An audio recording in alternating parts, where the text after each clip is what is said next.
on to lighter things, maybe. I don't know. A few days back, I think you tweeted about there have been a few podcasts which have collaborated with the government.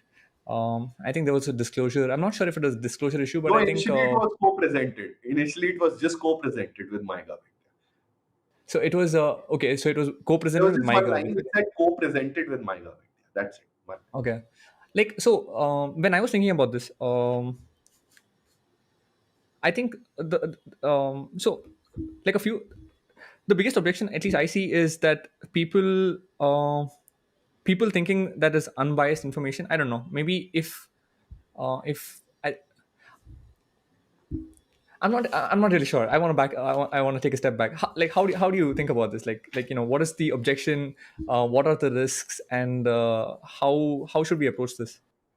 So most of the public conversation has focused on did the government give money to XYZ influencers to do it? Uh, well, it's been stated they did not pay for the interaction, but there has been expense from the public exchequer for flights, hotels, some coordination stuff, cabs, stuff like that. Now, I don't know if they're business class tickets or a stay at the Taj, but I hope the government says like what's been there. Is it a state guest house? Is it is it economy? Is it preferred economy? Is it second class railway tickets, which are given sometimes? Okay, also. And there is a public tender where the government wants to engage with this.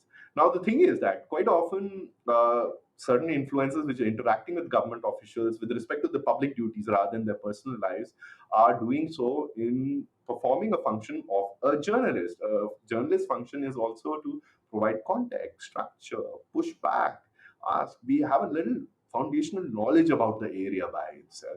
Now, these interactions by itself are not bad if they are with government ministers, if the government ministers offer those same opportunities to the press, to journalists, and that's not being done. That's the first thing. Secondly, it's co-presented with MyGov, which means it is at the very least through a non-paid promotion being endorsed by the government. Has the government gone back and looked at that specific influencer and the shows which they have done? What kind of topics have they touched upon? Does it fit within a sense of legitimacy the government wants to associate its brand with, given that it will give a very high level of legitimacy to that influencer or that platform by itself? Third is the opportunity.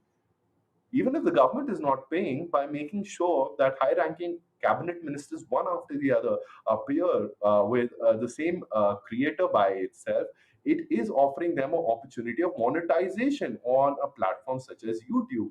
It's not like they would have a dearth of opportunities, but this by itself, when co-presented with MyGov, which is an unpaid partnership, would also provide the opportunity of monetization, reaching a broader audience, where the government ministers themselves share and have indeed shared clips from that interaction in which both audiences which follow the government, especially those ministers, as well as that influencer, both view that video.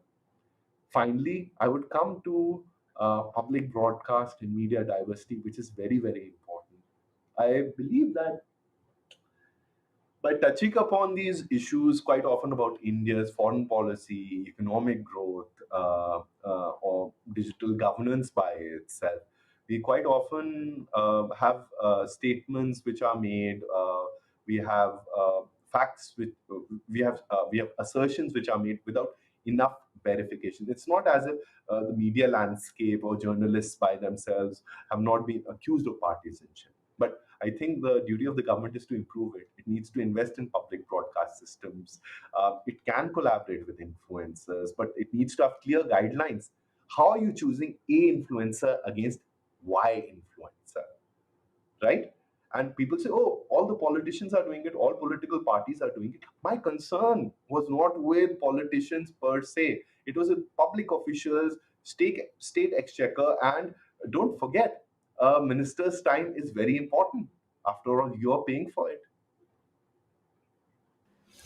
Um, Finally,